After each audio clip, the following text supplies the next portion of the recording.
ท่านทั้งหลายเวลานี้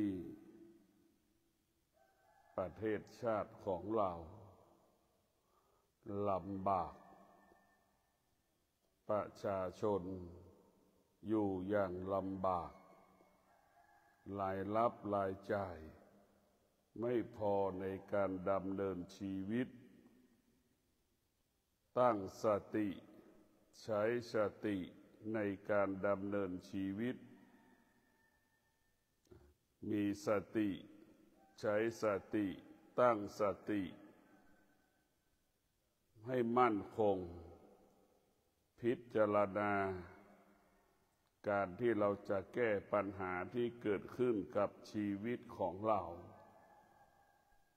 พวกเราทั้งหลายทุกคนล้วนแต่มีปัญหาทุกคนล้วนแต่ประสบแต่ปัญหารายรับรายจ่ายความเป็นอยู่แต่ละวันมันลำบากพวกเราต้องใช้สติต้องอาศัยสติตั้งมั่นอยู่กับความเป็นจริงอยู่กับความเป็นจริงมีน้อยใช้น้อยมีมากก็ใช้มากอยู่กับความเป็นจริงมีสติเราจะไม่ประมาทมีสติเราจะไม่ผิดพลาดในการดำเนินชีวิตของเราทุกวันนี้เราขาดสติชีวิตเราจึงผิดพลาดทำอะไรก็ประสบแต่ปัญหาทำอะไรไม่ประสบความสำเร็จทำอะไรก็ขาดทุนทำอะไรก็สูญเสียหายไปหมดในพวกเราทั้งหลายทุกคนทุกครอบครัวล้วนประสบปัญหากับรายรับรายจ่ายพวกเราต้องมีสติมีมากเราก็มีมาแล้วไม่มีเราก็มีมาแล้วพวกเราก็พิจารณามีมากกับไม่มีก็มีค่าเสมอกันเปลี่ยนแปลงทั้งคู่สุขก็เช่นเดียวกันทุกข์ก็เช่นเดียวกันทุกคงประสบมาแล้วสัมผัสมาแล้วแต่ทุกอย่างสุขทั้งทุกข์ที่สุดมันก็เปลี่ยนแปลงจากเราไปอย่าได้มีเหตุอย่าได้มีผลกับคำว่าสุขคำว่าทุกข์อย่ามีเหตุจะมีผลว่าเราไม่มีเงินไม่มีปัจจัยในการดำเนินชีวิตแต่พวกเราต้องมีสติอยู่กับความเป็นจริงต้องมีสติอยู่กับความเป็นจริงเมื่อเรามีสติอยู่กับความเป็นจริงแล้วชีวิตเราก็อยู่ได้แล้วว่าอยู่ได้เรารู้จักตัวเมื่อเรามีสติเราจะรู้จักตนเองเราจะกินแบบไหนเราจะดำเนินชีวิตอย่างไรเรามีสติเราจะรู้จักตัวเองและเราชีวิตเราก็จะรอดปลอดภัยกับปัญหาเหตุการณ์ต่างๆที่มันปรากฏเกิดขึ้นพวกเราทั้งหลายเกิดมาแล้วไม่มีใครไม่ประสบกับความทุกข์ไม่มีใครเกิดมาแล้วไม่พบแต่คำว่าปัญหาไม่มีสิ่งเหล่านี้มันเป็นธรรมดาของชีวิตเป็นธรรมดาของชีวิตชีวิตของเราก็เป็นเช่นนี้พวกเราทั้งหลาย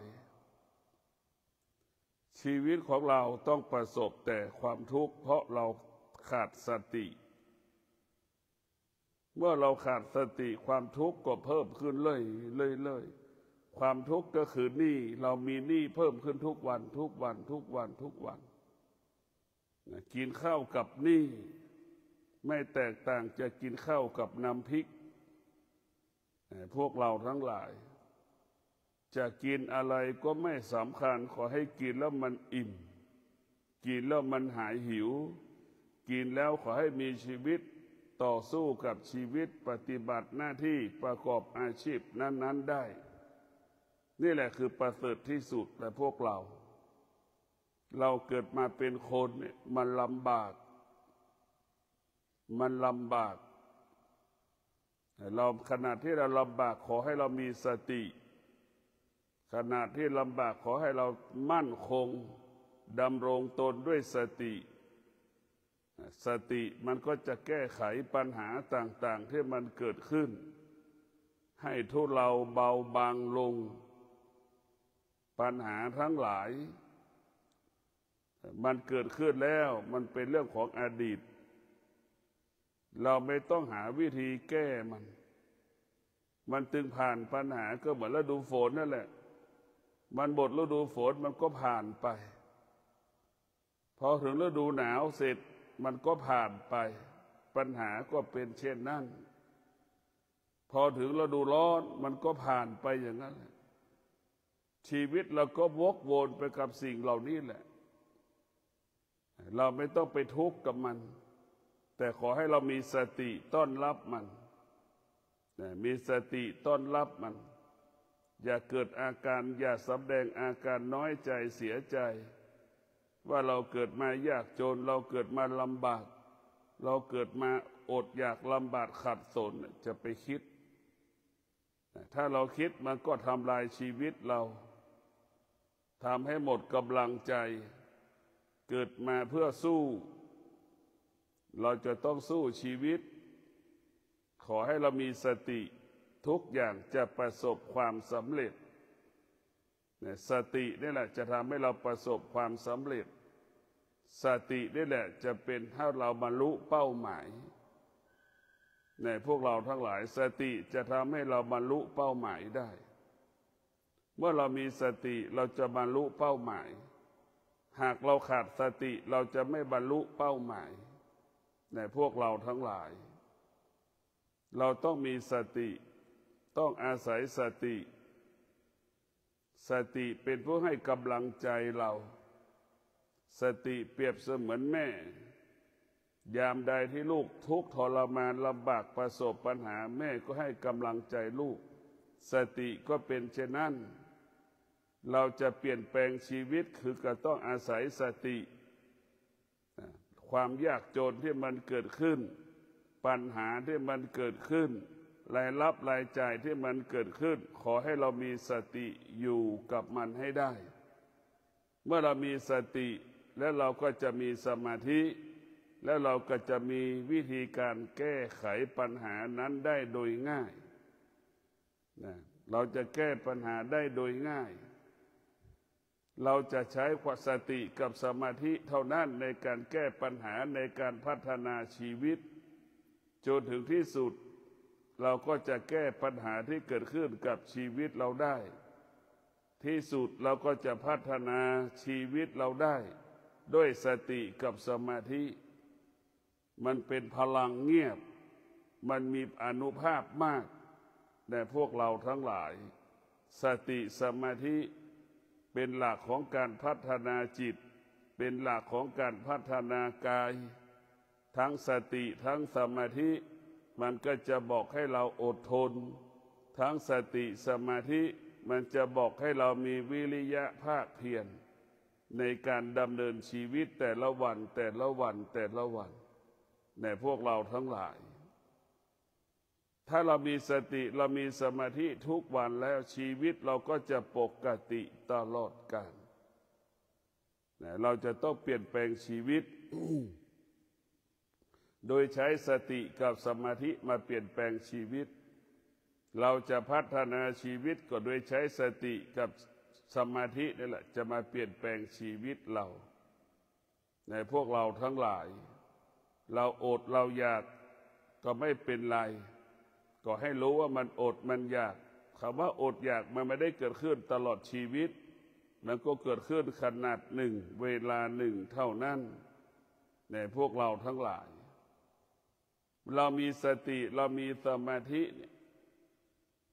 เราจะทำอะไรก็แล้วแต่มันจะเกิดคำว่าสำเร็จเรามีสติเรามีสมาธิทำอะไรก็แล้วแต่คนยอมรับเราหมดคนจะยอมรับเราคนจะเห็นใจเราคนจะเข้าใจเราคนก็จะช่วยเราคนก็จะเมตตาเราคนก็เกื้อกูลเราธรรมะนั้นมีพลังและมันมีอานุภาพมากนะพวกเราทั้งหลายบุคคลที่มีสติสมาธิก็เปรียบเสมือนก้อนหินที่เริ่มเป็นแก้วแล้วนะเริ่มเป็นสีแล้วก้อนหินที่เป็นสีมันจะมีน้ำหนักก้อนหินที่มันไม่ได้เป็นสีน้ำหนักมันจะเบามันแตกต่างกันสติสมาธิเปรียบเสมือนก้อนหินที่จะเป็นสีต่างๆเริ่มจะเป็นแก้วเริ่มจะผ่านกระบวนการจากหินธรรมดาก็เป็นหินอันมีค่านี่แหละพวกเราสติสมาธิบุคคลใดก็แล้วแต่มีสติมีสมาธิจะเป็นบุคคลที่มีคุณค่าจะเป็นบุคคลที่มีคุณค่าในสายตาคนจะสติสมาธิมันจะบอกให้เราขยันมันจะบอกให้เราอดทนต่อสภาพฤดูร้อนฤดูหนาวฤดูฝนอย่างเงี้ยมันจะบอกให้เราอดทนเมื่อเรามีสติมีสมาธิมันจะบอกให้เราอดทนต่อสภาพอาชีพหน้าที่การงานทำทุกอย่างโดยไม่ปฏิเสธทำทุกอย่างไม่เรียกว่าไม่เลือกงานเราไม่เลือกงานทำอะไรก็ได้ขอให้ได้เงินมาเลี้ยงลูกมาเลี้ยงครอบครัวนี่แหละคนที่มีสติจะเป็นเช่นนี้จะไม่เลือกงานจะไม่มีเลือกงานไม่มีเกียรติไม่มีศักดิ์ศรีพวกเราทั้งหลายยากจนแล้วมีเกียรติและมีศักดิ์ศรีมันยิ่งยากจนมันจะยากจนตายเพราะเรามีเกียรติและมีศักดิ์ศรีเกียรติศักดิ์ศรีของพุทธเจ้าก็คือเรามีศีลนั่นแหละคือเรามีเกียรติกันเป็นคนเราจะมีค่าของคนก็คือเรามีศีลเราจะมีเกียรติเมื่อเรามีศีลนั่นแหละเกียรติของพระพุทธเจ้าว่าการเกิดมาเป็นมนุษย์ประกอบด้วยศีลห้าเกียรติและศักดิ์ศรีการเป็นมนุษย์อยู่ที่ศีลแต่มนุษย์ที่ยากจนนะเกียรติศักดิ์ศรีก็คือทิฏฐิที่ลำบากทุกวันเพราะเรามีทิฏฐิครอบครัวอดอยากลำบากเพราะหัวหน้าครอบครัวมีทิฏฐิทำอันนั้นก็ไม่ได้ทำอันนี้ก็ไม่ได้อายเขานี่อันนี้แหละทำให้ครอบครัวลำบากอดอยากขัดสนนี่คือเป็นเพราะมีทิฏฐิจะทำอะไรก็อายเขาเคยมีแล้วไม่มีเคยทำงานดีๆแล้วไปทำงานที่ไม่ดีไม่ยอมรับอย่างเงี้ยเนี่ยคนประเภทนี้แล้วว่าขาดสติไปติดกับอดีตที่เคยสมมติคือว่าเป็นผู้ยิ่งใหญ่มันจะดีก็เรื่องอดีตมันไม่มีค่ามันไม่ดีก็เรื่องอดีตมันไม่มีค่าสิ่งที่มีค่าคือเรามีสติอยู่กับปัจจุบันมีสติอยู่กับปัจจุบันเมื่อเรามีสติเราจะทำทุกอย่างทำได้ทุกอย่างเราจะเก็บขยะขายก็ทำได้ทำได้ทุกอาชีพทำได้ทุกอย่างพวกเราทั้งหลายบุคคลที่มีสตินั้นทำได้ทุกอย่างอยู่กับความเป็นจริงอยู่กับความเป็นจริงตลอดคนที่ขาดสติคนที่ไม่มีสติอยู่กับความคิดก็เป็นเรื่องสมมุติก็ทำให้เราลำบากเพราะเราสมมุตินี่แหละเราเคยทำงานมีหน้ามีตาเป็นหลักเป็นฐานบัดนี้บริษัทมันเจ๊งอย่างนี้เราไม่มีงานทำอย่างนี้จะไปทำงานอย่างอื่นก็อายเขาอันนี้แหละคือทำให้เราแล้วว่าลำบากเพราะเรามีตัวมีตนลำบากเพราะมีทิฏฐิ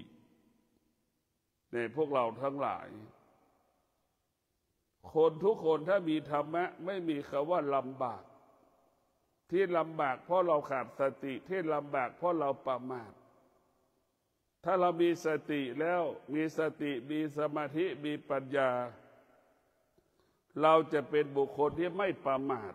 เนี่ยพวกเราทั้งหลายเราเป็นบุคคลที่ไม่ประมาทเมื่อเราไม่ประมาทและชีวิตเราก็ไม่ผิดพลาดชีวิตเราก็มั่นคงชีวิตเราก็ปลอดภัยเราก็มีกินมีใช้เหลือกินเหลือใช้ทุกวันนี้คนส่วนมากไม่รู้จักตนเองไม่รู้จักตนเองเรียกว่าใช้จ่ายเกินความจำเป็นใช้จ่ายเกินความจำเป็นแต่พวกเราทั้งหลายใช้จ่ายเกินความจำเป็นพวกเราต้องมีสติพิจารณาว่าการใช้จ่ายของเรานั้นเกินความจำเป็นจึงฝากให้เราได้รู้ว่า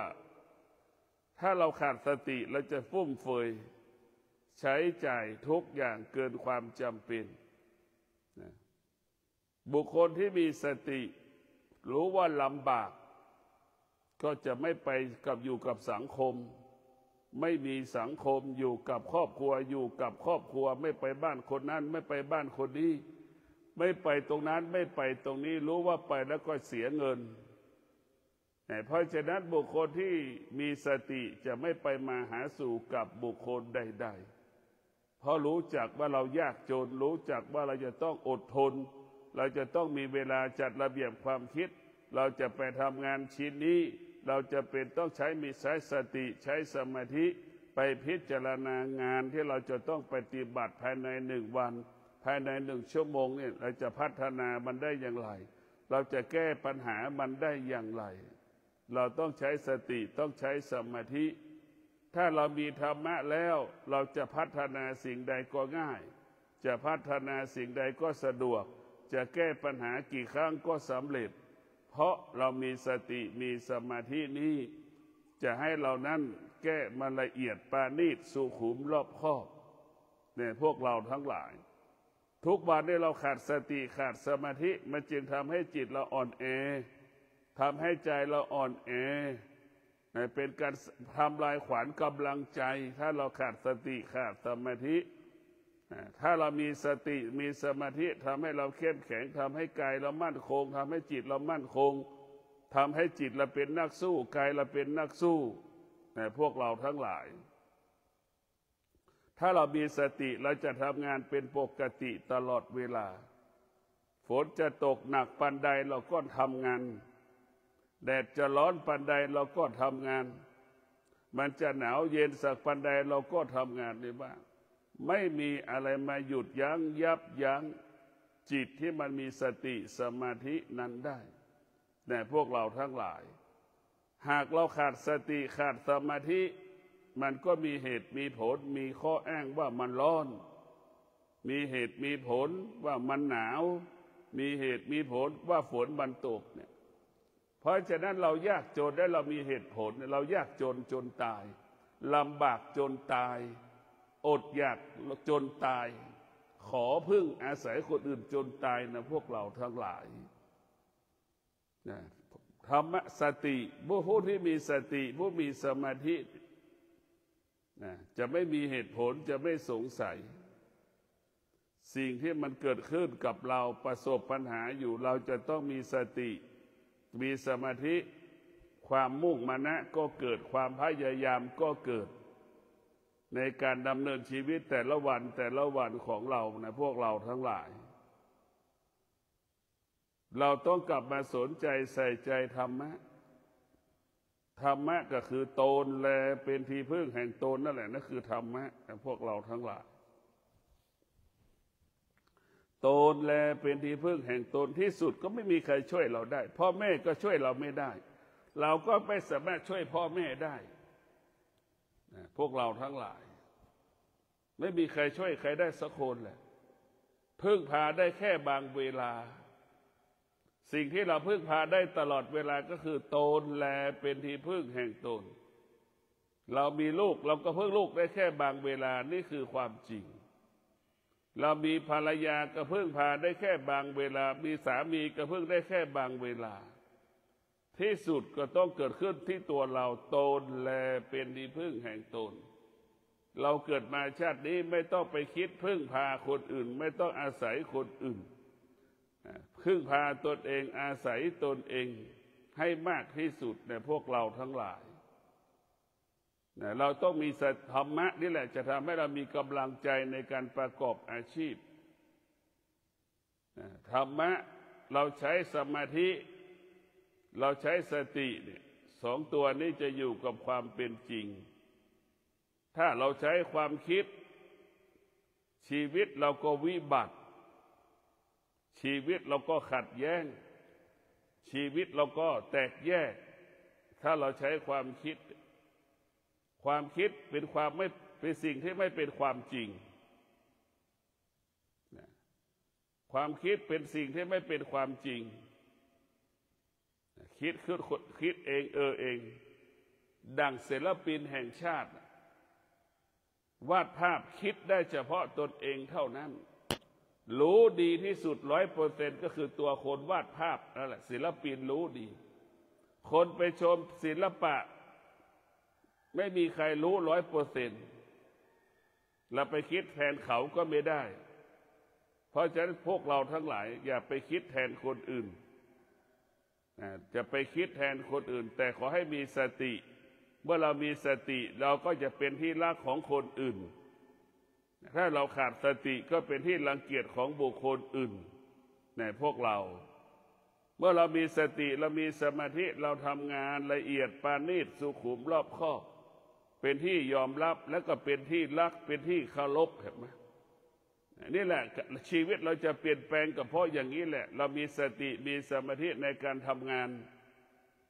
คนในองค์กรผู้บริหารในองค์กรก็ยอมรับเราเมื่อยอมรับเราเมื่อมีการเปลี่ยนแปลงฐานะตำแหน่งในองค์กรเราก็จะรับการเปลี่ยนแปลงในฐานะตำแหน่งในองค์กรนั้นสูงขึ้นนี่แหละพวกเราสติสมาธิเป็นที่ยอมรับของคนทุกคนเพราะเรามีสติสมาธิจะเปลี่ยนแปลงทำให้ครอบครัวอยู่ดีกินดีเมื่อเรามีตำแหน่งเมื่อเราได้รับเพิ่มตำแหน่งขึ้นรายได้มันก็เพิ่มก็ทำให้ครอบครัวได้มีดีอยู่ดีกินดีขึ้นอีกนะพวกเราอย่างไรก็จะหนีธรรมะไม่ได้ไม่มีใครปฏิเสธได้ว่าฉันไม่มีธรรมะไม่มีในโลกในพวกเราไม่มีใครปฏิเสธได้ว่าฉันไม่มีธรรมะพวกเราต้องมีสติพิจารณาไม่มีใครปฏิเสธเพราะธรรมะอยู่ในร่างกายของเราธรรมะอยู่ในจิตใจของเราเราจะใช้ความคิดหรือเราจะใช้สติกับสมาธิถ้าเราใช้ความคิดเราก็จะหลงทางถ้าเราใช้สติสมาธิเราก็ไม่หลงทางทุกวันนี้เราประกอบอาชีพเราถูกหลอกเพราะเราใช้ความคิดก็คือความโลภมันจะพูดให้เราหลงมันจะโลภพูดให้เราหลงไหลในสิ่งที่มันพูดมันพูดให้เราจะไปยึดติดสิ่งที่มันพูดแล้วเราก็เป็นเหยื่อในคำพูดของเขาอีกคนที่มีสติคนที่มีสมาธิจะไม่เชื่ออะไรง่ายๆในพวกเราทั้งหลายคนที่ใช้ความคิดเชื่ออะไรง่ายๆเชื่ออะไรง่ายๆคนที่มีสติคนที่มีสมาธิจะไม่เชื่ออะไรง่ายๆต้องพิสูจน์ได้ตัวเราเองก่อนความคิดเป็นความคิดนั่นเป็นความรู้สึกเหมือนกลิ่นอาหารที่มันกระทบจมูกเราก็เข้าใจว่ากลิ่นนี้อาหารคนอร่อยแต่พอลิ้นไปสัมผัสกับรสชาติอาหารลิ้นปฏิเสธเห็นไหมมันหลอกไปเห็นไหมมันเป็นภาพลวงตาก็เห็นรูปแบบของอาหารลักษณะของอาหารคิดว่าอาหารอร่อยพอลิ้นไปชิมลิ้นก็ปฏิเสธอีกมันไม่อร่อยเห็นไหมอันนี้แหละพวกเราทั้งหลายมันหลอกเป็นภาพลวงตาเช่นเดียวกับเราไปเข้าใจว่าเขาดีเข้าใจว่าเขาเป็นคนดีอย่างเงี้ยอันนี้คือเข้าใจผิดคนดีก็คือคนที่มีศีล5 ข้อนั่นแหละพวกเราทั้งหลายคนดีก็คือคนที่สนใจพ่อแม่เขาคนที่สนใจพ่อแม่นั่นคือเป็นคนดีคนที่สนใจเราไม่ใช่คนดี เราเป็นใครเขากลับมาสนใจใส่ใจเอาใจเราล่ะและแม่เขาล่ะเขาไม่ดูแลพวกเราทั้งหลายทั้งที่แม่เป็นผู้ให้ชีวิตเขาทั้งที่แม่ให้กำเนิดชีวิตเขายังไม่สนใจกลับมาสนใจเราเนี่ยพวกเราต้องพิจารณาต้องพิจารณาแล้วเขาหวังอะไรจากเราล่ะเรามีประโยชน์อะไรบ้างเขาถึงมาสนใจใส่ใจดังผู้บังคับบัญชาเป็นหัวหน้างานลูกน้องก็หวังได้ผลประโยชน์จากเจ้านายจึงไปดูแลเจ้านายอย่างดีนั่นนี่แหละคือพวกเราทั้งหลายเราจะไปเชื่อไม่ได้พวกเราทั้งหลายเกิดมาแล้วต้องมีสติมีสติให้มากเรียกว่ามีสติให้มากใช้สติให้มากใช้สติให้มากมีสติให้มากยึดสติเป็นหลักให้กำกับชีวิตควบคุมชีวิตเราจะแก้ปัญหาใดๆก็ง่ายแก้ปัญหาใดๆสะดวกสตินี่แหละเป็นตัวที่เป็นหลักให้กับจิตสตินั่นจึงเป็นหลักให้กับจิตเหมือนบ้านนั่นแหละเมื่อมีเสาบ้านแล้วมันจึงทำได้ทุกอย่างจิตเปรียบเสมือนเสาบ้านแต่พวกเราทั้งหลายเมื่อมีเสาแล้วเราก็สามารถก่อบ้านสร้างบ้านได้เป็นรูปร่างบ้านได้ทีละเล็กทีละน้อยทีละเล็กทีละน้อยเช่นเดียวกับจิตยึดบ้านสติมันก็จะมีพลังเพิ่มพลังมีพลังเพิ่มพลังเหมือนบ้านหนึ่งหลังสร้างเสร็จเป็นอย่างนั้นแหละพวกเราทั้งหลายสติเราเมื่อจิตเราเมื่ออาศัยสติแล้วจิตเราก็จะมีกำลังมีพลังมีอานุภาพให้เรามีสติได้พิจารณาในการดำเนินชีวิตเพราะชีวิตเรานั้นเกิดมามันก็ลำบากเหมือนกันหมดโดยเฉพาะเวลานี้เศรษฐกิจของโลกเศรษฐกิจของชาติลำบากเศรษฐกิจของครอบครัวก็ลำบากรายรับรายจ่ายคนแต่ละคนก็ลำบากพวกเราทั้งหลายเกิดคำว่าลำบากตลอดกาลเวลาชีวิตของเราชีวิตของเรานั้นต้องพึ่งพาธรรมะก็คือตนและเป็นที่พึ่งแห่งตนชีวิตเราจะต้องอาศัยความอดทนอาศัยความอดทนพึ่งพาความอดทนเท่านั้นชีวิตเราถึงจะบรรลุเป้าหมายได้ดั่งบรรพชนของเราสมเด็จพระนเรศวรสร้างกรุงศรีอยุธยานั่นแหละเพราะมีสติมีสมาธินี่แหละจึงสร้างอยุธยาเป็นมาถึงทุกวันนี้ได้ก็เพราะธรรมะเท่านั้นจะเป็นผู้ที่สร้างธรรมะเป็นผู้ที่สร้างอะไรก็แล้วแต่เป็นประโยชน์เกิดประโยชน์ต่อสาธารณชนธรรมะนี่จะเป็นประโยชน์เกิดประโยชน์อะไรที่ไม่ใช่ธรรมะเป็นความคิดจะทำเพื่อตัวเองเป็นหลักในพวกเราทั้งหลายความคิดจะทำเพื่อตัวเองเป็นหลักถ้าเราใช้สติแล้วเราใช้สมาธิแล้วมันจะให้เป็นประโยชน์ทั้งสองฝั่งคนรอบข้างก็ได้ประโยชน์เราก็ได้ประโยชน์ได้แล้วว่าประโยชน์ร่วมกันได้ประโยชน์ร่วมกันสำคัญที่สุดขอให้เรามีสติมีสติเราจะรู้สึกตัวว่ารู้สึกตัวว่าเรามีเงินมากมีเงินน้อยเราจะใช้จ่ายเท่าไหร่ต่อวันต่อเดือนต่อปีอยากจะต้องขยันเราจะต้องขยันทำงานต้องประหยัดในการใช้จ่ายเรียกว่าประหยัดในการใช้จ่ายแต่ละวันแต่ละเดือนพวกเราทั้งหลายจะได้ท้อจะได้ถอยในการมีชีวิตอยู่บนโลกใบนี้คนอื่นก็ลำบากเหมือนกันหมดพวกเราต้องพิจารณามีแต่ทุกคนอยากตายเหมือนกันหมดเพราะลำบากประสบปัญหาอยากไม่มีชีวิตอยู่แล้วอาจารย์ลำบากปัญหาเท่าไหร่ก็แก้ไม่ได้หมดกำลังใจเพราะฉะนั้นพวกเราทั้งหลายต้องพิจารณาอย่าไม่ต้องคิดถึงความตายเราไม่ต้องคิดถึงความตายมันจึงความตายเป็นสิ่งที่เสมอภาคถึงเวลาแล้วมันต้องตายไม่ต้องคิด จะทำลายตัวเองว่าเราต้องตายแล้วพ้นทุกข์ตายแล้วมันไม่พ้นทุกข์ตายแล้วสร้างภาระปัญหาให้กับลูกกับหลานอีกเพราะฉะนั้นเราแก้ปัญหาไม่ได้อย่างน้อยเราก็อยู่เพื่อให้กำลังใจลูกหลานก็ยังดีเหมือนต้นไม้ไม่มีลูกแต่ยังมีใบก็ยังดีทำให้ลูกหลานมีความสุขทางจิตใจนะลูกหลานต้นไม้ไม่ออกดอกออกผลก็ไม่เป็นไรขอให้มันมีใบมีกิ่งเวลายามใดลูกหลานมาทุกข์ใจไม่สบายใจมาเยี่ยมพ่อเยี่ยมแม่เขาก็ยังมีความสุขที่จะต่อสู้ในการดำเนินชีวิตไปวันข้างหน้าแต่ถ้าเราไปกินยาตายฆ่าตัวตายเมื่อไหร่ลูกหลานจะอยู่กับใครพวกเราต้องกลับพิจารณาก็มีมากไม่อยากจะอยู่อยากจะปิดชีวิตตัวเองอย่างนี้มีจำนวนมากนะพวกเราทั้งหลายได้ยินแทบทุกวันอยู่วัดเนี่ยจะมีเรื่องนี้ทุกวันที่เกิดขึ้นกับครอบครัว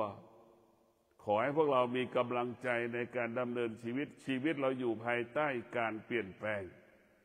ถ้าเรามีสติมีสมาธิมีความอดทนชีวิตเราเปลี่ยนแปลง100%ชีวิตเราจะดีขึ้นกว่าเก่า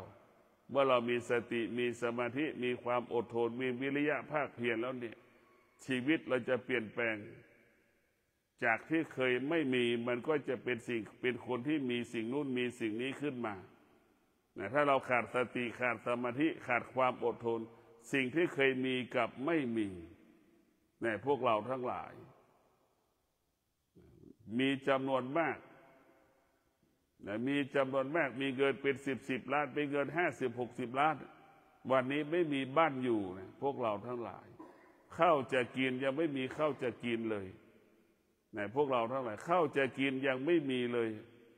จะไปอาศัยเขาอยู่ไปอาศัยเขากินอีกเนี่ยมันมีจำนวนมากแต่ละวันที่ประสบอยู่พวกเรา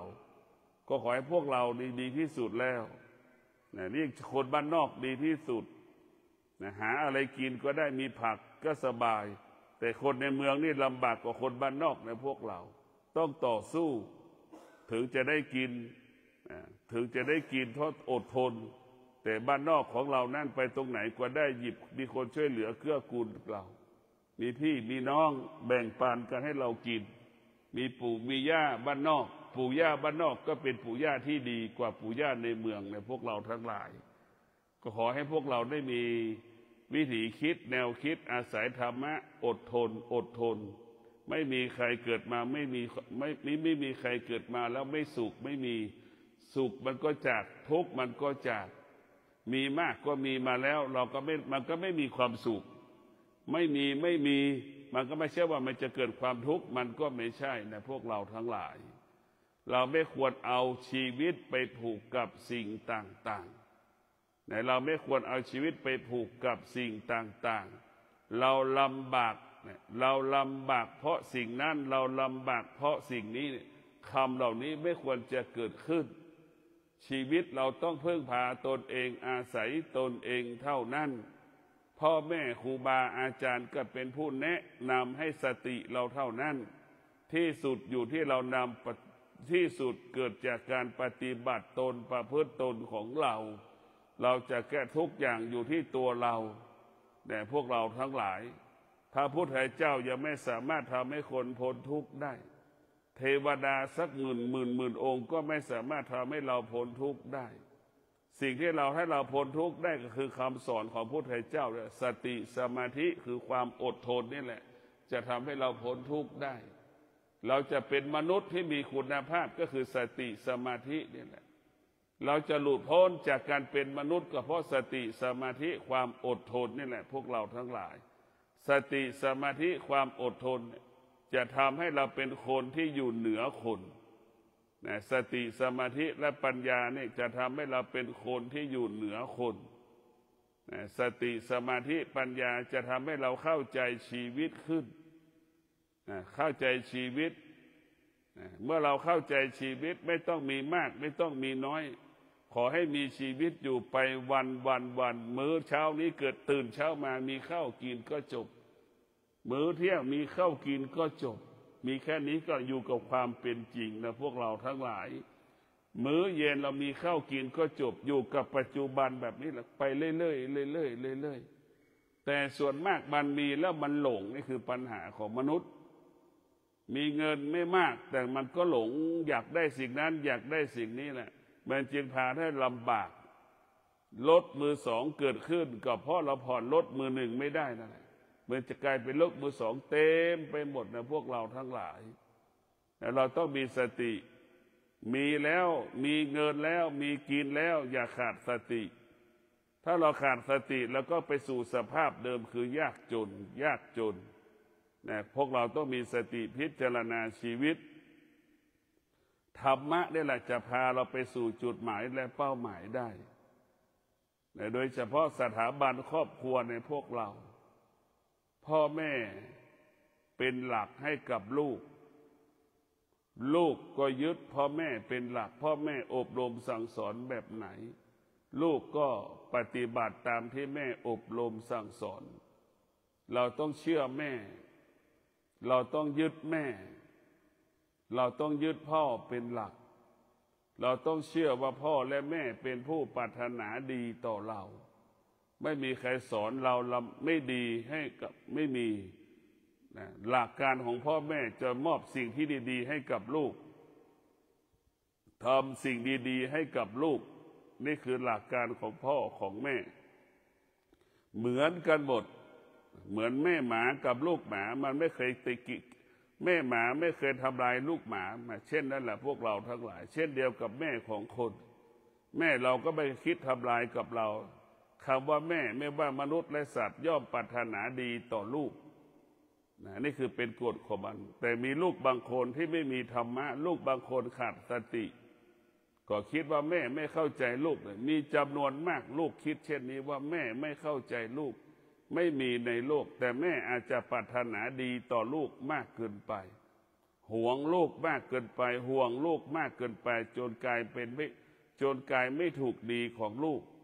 จนทำให้ลูกมองว่าแม่ไม่เข้าใจลูกไม่มีในโลกแล้วพวกเราทั้งหลายแม่ไม่ว่าสัตว์งัวควายช้างม้าไม่ว่างัวควายช้างม้ามันก็ปรารถนาดีต่อลูกปกป้องลูกมันยิ่งแม่เราเป็นคนมันไม่ห่วงลูกได้ยังไงไม่ห่วงลูกได้ยังไงนะพวกเราทั้งหลายแต่เราต้องพิจารณาแต่ลูกควายแม่มันห่วงลูกควายยังมีความอบอุ่นมากครับแม่งัวห่วงลูกมาหัวลูกงัวก็มีความห่วงมีความอบอุ่นมากเลย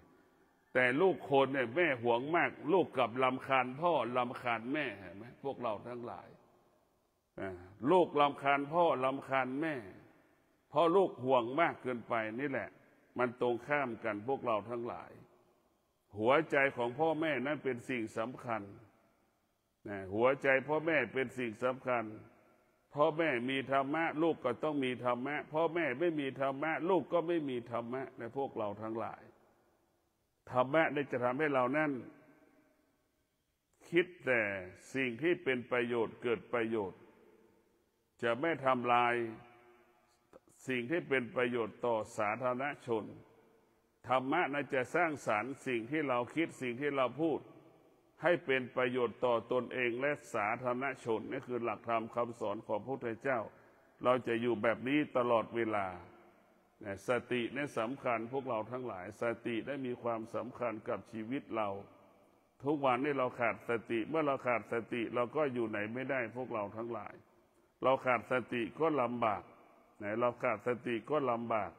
เพราะเราขาดสตินี่แหละจึงทำให้เราอดอยากลำบากเพราะเราขาดสติจึงเป็นเครื่องให้กำลังใจเราคำว่าความทุกข์เราจะแก้ได้โดยใช้ความอดทนคำว่าสำเร็จมันจะเกิดขึ้นได้ก็ต้องอาศัยความอดทนพวกเราทั้งหลายทุกข์ภายนอกทุกข์ภายนอกเราต้องอาศัยหมอเช่นเจ็บป่วยเราต้องอาศัยหมออาศัยยาทุกทางจิตใจเราต้องอาศัยสติสมาธิและปัญญาเป็นตัวแก้มันทุกทางจิตใจเราต้องอาศัยสติต้องอาศัยสมาธิอาศัยปัญญามันจึงจะเกิดคำว่าเบิกบานผ่องใสร่างกายของเราต้องอาศัยทับและต้องอาศัยหมอยามเจ็บป่วย จิตใจที่มันทุกข์ต้องอาศัยสติกับสมาธิเท่านั้นนะพวกเราทั้งหลายสติสมาธินั้นสำคัญที่สุดเราต้องพิจารณาวันไหนเราไม่ทุกข์เราไม่มีนะพวกเราทั้งหลายความทุกข์ที่มันเกิดขึ้นเนี่ยก็คือหมายความว่าเราไม่พอใจกลายเป็นความทุกข์สิ่งที่เราปรารถนาไม่ตอบสนองเรานั่นแหละเป็นความทุกข์นี่คือเป็นความทุกข์ของมนุษย์อยู่ปัจจุบันเป็นเช่นนี้นะพวกเราทั้งหลายทุกข์ของพระพุทธเจ้านั่นคือการไม่มีสมาธิคือเป็นทุกข์ทุกข์ของพระพุทธเจ้าคือการเราไม่มีปัญญานี่เราเป็นทุกข์การไม่มีสติได้เป็นทุกข์นะพวกเราทั้งหลายโดยเฉพาะทุกข์ทางจิตนี่สำคัญที่สุดทุกข์ทางจิตต้องอาศัยสติสมาธินี่แหละทุกข์ทางจิตเป็นตัวแก้ไขเรียกว่าธรรมะรักษาจิตธรรมะรักษาจิตธรรมะรักษาจิตร่างกายเจ็บป่วยต้องอาศัยหมอเวลาจิตนี่มันเป็นทุกข์อาศัยธรรมะเท่านั้นนะพวกเราทั้งหลายความจริงของชีวิตเรานี่ความจริงของชีวิตเรานี่มันว่างเปล่าอยู่แล้วมันไม่มีอะไรเป็นตัวของตัวเองมันไม่มีอะไรเป็นของตัวเราในพวกเราทั้งหลายเราเกิดมาเราตกอยู่ภายใต้สิ่งสมมุติถ้าเราขาดปัญญาแล้วเราจะตกอยู่ภายใต้สิ่งสมมุติถ้าเรามีสติมีปัญญาเราจะอยู่เหนือสิ่งสมมุติเราจะรู้ว่าสิ่งสมมุติมันไม่ใช่ความจริงทุกอย่างมันเป็นสิ่งสมมุติทั้งสิ้นเช่นผู้ชายผู้หญิงเนี่ยเป็นสิ่งสมมุติพ่อแม่ก็เป็นสิ่งสมมุติพวกเราทั้งหลายลูกก็เป็นสิ่งสมมุติสามีภรรยาก็เป็นสิ่งสมมุตินายจ้างลูกจ้างก็เป็นสิ่งสมมุติเราก็ไปหลงในสิ่งสมมุตินี่แหละเราจะออกจากสิ่งสมมุติไม่ได้ก็เพราะเราไปติดมันพวกเราทั้งหลายเหมือนเราพิจารณาดูสุขมันไม่มีหรอกสุขก็เป็นสิ่งสมมุติทุกข์ก็เป็นสิ่งสมมุติเราสมมุติขึ้นมาทั้งสิ้นอะไรที่สิ่งสมมุติมันจะแปรสภาพเปลี่ยนแปลงตลอดเวลาเราจะต้องมีสติกับปัญญาอยู่เหนือสิ่งสมมุติเราจะไม่หลงสิ่งสมมุติเราจะไม่ยึดติดสิ่งสมมุติเมื่อเรามีสติกับปัญญาเราจะอยู่เหนือสิ่งที่มันสมมุติทุกรูปแบบทุกวันนี้เราไปติดในสิ่งสมมุติพระสงฆ์ก็เป็นสิ่งสมมุติพระสงฆ์ก็เป็นสิ่งสมมุติพระสงฆ์ห่มจีวรแต่หัวใจเป็นชาวบ้านอยู่เห็นไหมพวกเราก็รู้อยู่นี่เป็นอย่างเงี้ยร่างกายไปใส่เป็นพระรูปแบบเป็นพระแต่จิตเป็นชาวบ้านเห็นไหมพวกเราทั้งหลายทั้งกายทั้งจิตต้องเป็นพระพวกเราทั้งหลายก็มีจำนวนมากชาวบ้านก็เช่นเดียวกันร่างกายเป็นชาวบ้านปากอันนี้ปากเป็นพระพูดธรรมะจัดเห็นไหมแต่ร่างกายเป็นชาวบ้านเห็นไหมพวกเราทั้งหลายร่างกายยังเป็นชาวบ้านอยู่เช่นเดียวกับพระห่มจีวรเป็นพระแต่จิตใจเป็นชาวบ้านเห็นไหมนี่แหละมันทำให้เราวิบัติทุกวันนี้เพราะตรงนี้มันไม่ได้เป็นมันไม่ได้เป็น100%เป็นพระก็ไม่ได้เป็น100%เป็นชาวบ้านก็ไม่ได้เป็น100%ในพวกเราทั้งหลายเราต้องพิจารณาดูว่าเป็นพระเหมือนชาวบ้านบางคนสอนธรรมะพูดธรรมะเก่งมากแต่สละไม่ได้สลัดไม่ได้ยังมีชีวิตอยู่มันยังละไม่ได้มันพูดธรรมะเป็นทุกอย่างแต่มันพฤติกรรมของเรายังสละไม่ได้พระสงฆ์ทุกรูปเนี่ยพูดธรรมะไม่เป็นสอนธรรมะไม่เป็นแต่มีธรรมะคือความอดทนไม่มีความอดทนอย่างน้อยก็กินข้าว1 มื้อเห็นไหมกินข้าว2 มื้ออย่างเงี้ยความอดทนมันเกิดแต่ชาวบ้านเห็นไหมสอนธรรมะแต่กินข้าวได้ทุกเวลาแต่คนก็ไปหลงนี่หมดแหละหลงชาวบ้านที่สอนธรรมะนี่มีมากแต่พวกเราต้องดูข้อวัดปฏิบัติเราจะไปดูคำพูดทุกวันนี้เราไปหลงคำพูดไปติดในคำพูดพวกเราทั้งหลายจึงทำให้เราเป็นทุกข์เพราะเราไปติดในคำพูดจึงเกิดคำว่าเป็นความจริงแค่คำพูดมันเป็นความจริงเพียงแค่คำพูดทางที่ความจริงผู้สอนธรรมะไม่ได้สละอะไรสักอย่าง ในพวกเราทั้งหลายเรามีสติในการดำเนินชีวิตเรามีสติในการแก้ปัญหามีสติในการพัฒนาชีวิตเราก็มั่นคงชีวิตเราก็ปลอดภัยพวกเราทั้งหลายต้องมีสติอยู่กับปัจจุบันมีสติอยู่กับปัจจุบันสุขก็อยู่เราสุขเกิดขึ้นเราก็อยู่เหนือมันทุกข์เกิดขึ้นเราก็อยู่เหนือมันให้เราเข้าใจว่าสุขคือก้อนน้ำแข็งทุกข์คือก้อนน้ำแข็งมันไม่สามารถคงสภาพเดิมได้ดังก้อนน้ำแข็งที่สุดมันก็ละลายกลายเป็นน้